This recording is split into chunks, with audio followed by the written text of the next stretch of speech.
Hey guys, Cam315 back out with another video for you guys, and I'm back with another My Dress Up Darling episode review for you guys. Apologies for getting this review out a day later. Just been busy the last few days, but yeah, man. Man, this episode was funny. This episode was funny, bro.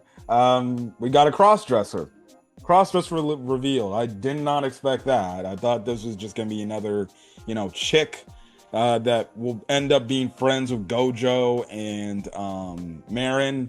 And no, we find out like no, I'm a dude. I'm a dude. I'm just like, well, okay. Yep. Now for the gooners out there, they can't simp for this person, otherwise they're gonna be considered gay. Anyways, um, this episode was another fantastic episode. Again, dude, this show continues to make me just smile from ear to ear and everything. Now, the only issue I did have with this show, at the time of its airing, if you watch it on Crunchyroll when the show first dropped, the subs were on Crunchyroll were desynced to the point, like you saw the subs starting to work during the, going on during the opening, and I'm like, wait, what?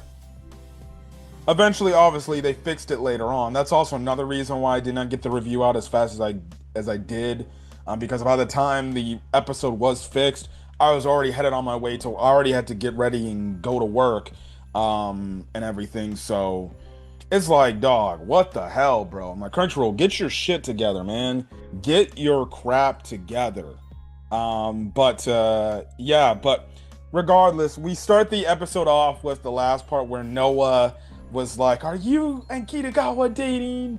and everything, and Gojo spits out. So then they're all, it's just all shocked from the it's all shocked from the standpoint. They're just like, "Wait, what the heck?" And Gojo is like, "No, it's not like that. We're not like that. It's just we're friends, okay?" So he walks out, right? Him and Kitagawa walk out because he has to go clean himself after spitting all that, you know, juice and everything, that drink all over his shirt and everything, and obviously over the bunny mask because of that reaction. So yeah. Now, the cool thing that we do see is you would think the friends would be somewhat like, Noah, why would you say that? Like, there's no shot Kitagawa would date him. No, we find out Kitagawa was friends. Even the guys were like, yeah, that's a good question. Why are they not dating? They're always hanging out together. So it's clear the friends want to see them together. Like the friends clearly are like, no, yeah, they should be dating. They're always hanging out with each other. So okay, the friends absolutely support it. So hey, the friends support it. That's even better, right? That's even better if the friends support it, right? So Gojo is cleaning up his mask and everything, right? And basically, after he cleans up Kitagawa was a little bit upset because she's like, he denied it again, right? And she remembers a part back in season one, where he kind of played it off like, yeah, no, we're not like that, right? So, that's kind of that. You kind of get that whole thing, right? But then when Gojo comes out, he sees Kitagawa kind of getting impressed by this one dude, and this man gave himself up. He's like, I'll do it. If you need somebody, I'll be this to you, right? And the dude's like, fuck are you talking about? And we find out like that's Kitagawa's like hairstylist, right? Which was absolutely funny that this man was willing to basically give up his whole thing to date this dude, right? If it was to protect Kitagawa. So you sound that old funny scene, but that dude was like, look, you're messing up your hair by keeping it dry and stuff like that. But you then get this nice, adorable scene where she does tease him a bit about doing that, but she does appreciate what he did and everything. And then you have it to where Kitagawa kisses Gojo. Now, not on the face, right? He was wearing the mask, right? And she gave him a kiss as a way to say thank you for protecting me, right? And then this man Gojo is like, what did you just do? And she's like, I did nothing. Because she's hiding the fact that she kissed him. She's like, are you, and he's like, are you mad at me? Because I heard a tch. I'm like, you're mad at me. And she's like, no, no, no, I'm not mad at you. And then she tries to walk away because obviously she's flustered. But Gojo's like, I know you're mad at me, just tell me, right? But she's not saying anything. Anyways, they got into the opening. And then we find out that essentially she ended up actually getting sick. So Kitagawa ended up getting sick and she was gone. And I found this to be a hilarious scene because Gojo's just like, I gotta text her, I gotta text her. And he basically texted her like, hey, are you okay? And everything. And like every second he got during school, he was checking his phone to see like, is she okay? But he ain't got no text back from her. And obviously, my man was worried about her. He's like, oh yeah. So he basically goes over to his house. She opens the door. She's like, Gojo, what are you doing here? And he's like, well, I'm here because I wanted to see you if you're okay. You never texted me back to see if you're okay. He's like, yeah, I'm fine. We ended up finding out Gojo basically lied and said like, basically lied and said like, I came down with something and stuff like that. So basically he helps her to get better, right? So he carries her on his back. Again, like I said, bruh, it's fun. Noah talked about how, are you guys dating when Gojo is doing some of these dating like things, right? Like, ain't no way this man went over to this girl's house, right? And he legitimately is like, no, I came because I'm worried about you. Like, I'm sorry. You gotta, at that point, you gotta be dating. And then, he's picking her up and making her ride on his back and everything because he's carrying her. And she's like, all right, and he's like, you're hot. Like, let's go get a change of clothes. And then this man he goes in the laundry because she's like, all right, my clothes are over there. And he's like, what if I pull out like underwears or something? And this dude pulls out this shirt of of her freaking first cosplay design where the character she played Shizuka, where she has this like freaking crazy ass lewd face, and he's just like, he gives that deadpan look. He's like, yeah, I should have expected this. So he basically gets her changed, puts her back in her bed, and he decides to make her some food and everything, right? And then again, this man is legitimately feeding this girl, yet he doesn't want to just say like, yeah, screw it. All right, I'll go out with this girl.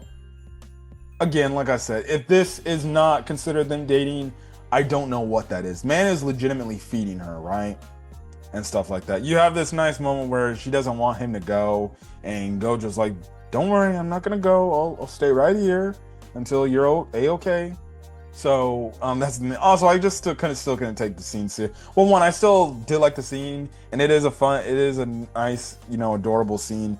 But it just is crazy when you look around her room. It's just a bunch of posters with half naked girls all over the place. I'm just like, Kitagawa, bro. Like the thumbnails you see, like, Amino is blocking one of the posters that legitimately have one of the characters in a freaking thong, and you see the thong and the butt, and I'm like, okay, no, I'm probably gonna get in trouble from YouTube if I have that type of thumbnail, right? So that's why Amino on the thumbnail is stationed where she's at.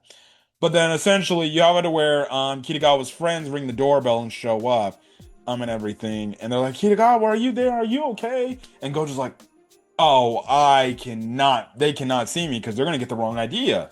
Because they're gonna think like, oh, maybe we are a thing. And Kitagawa's like, don't worry about it, it's fine. They know who you are. And she's like, he's like, well, I left school early and they think I'm sick myself, so I'm way outside on the balcony, and it's freaking freezing cold out there. And eventually we find out he ended up getting a cold. Probably makes sense he was around Kitagawa, even though Kitagawa was doing the due diligence, right, and wearing a mask. See, that's the one time. See, that's why I'm okay in modern day society, especially after COVID, why people wear masks. If you're sick, and you want to go out in public or something like that, and if you're sick and you're still strong enough to go out in public, honestly, screw it. I say freaking wear a mask. You're protecting somebody, you're being courtesy, and you're actually caring about somebody. The same thing goes if you're going on an airplane. If you feel healthy enough to go on an airplane and do a plane ride, I would hope You know, if you are sick, you got like cough or a sniffy nose or something, or just congestion altogether, I would hope you wear a mask on the plane ride. So if I'm sitting next to you, I'm like, okay, I know you're sick, but you know, at least you know I feel like you're obviously doing your due diligence and being courtesy, or you're being obviously courteous of your surroundings and everything, right? So you do that, but that's the whole thing. But then it leads them to a scene where they're going to go do another, I guess, cosplay event, right? And I guess this cosplay event is taking place within this aquarium.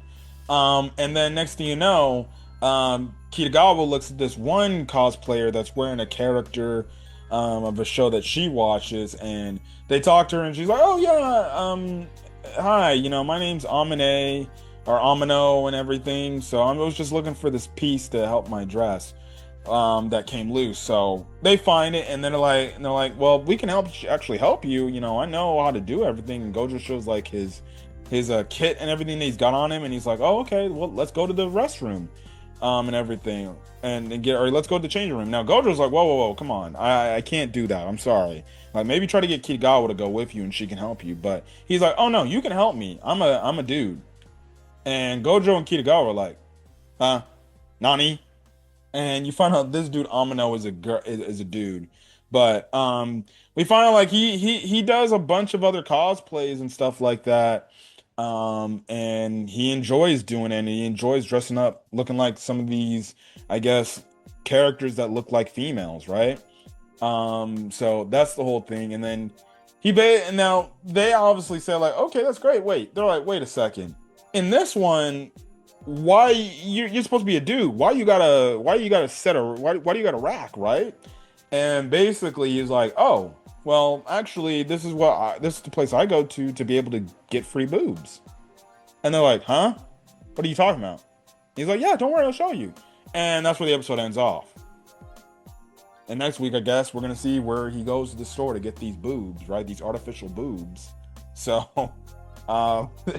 it's absolutely crazy. So I don't know what the hell's gonna happen next week, but yeah, it's gonna be a fun watch, right? It's gonna be a fun watch. But again, I continue to like this show. People may call it gooner bait and stuff like that, but I do like this show. I do like the romance between Gojo and Kitagawa and everything. So yeah, but other than that, guys, I'm gonna get out of here, guys.